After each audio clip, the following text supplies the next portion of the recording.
Hai guys, so sekarang kita ada dekat Bali. So hari ni kita makan dekat ayam tulang lunak Malioboro. So yang kita order hari ni kita ada ayam sama bawang. Lepas tu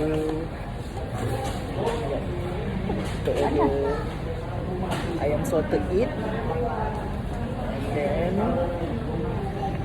ada tofu goreng. Dia dah makan dulu.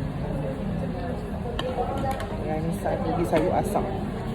So kita rasa air dia. Orange juice.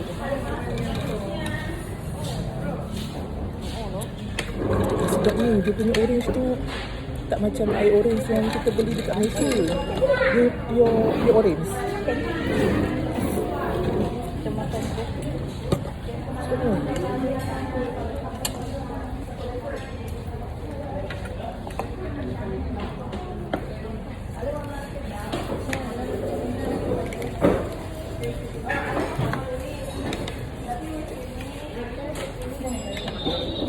So kalau korang tengok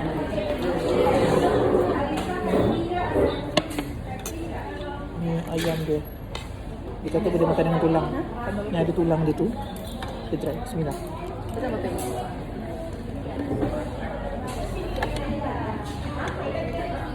Betul lah, boleh makan dengan tulang dia. Semua boleh. Dia punya lembut. Sedap dia. Gigit. Sumpah sedap.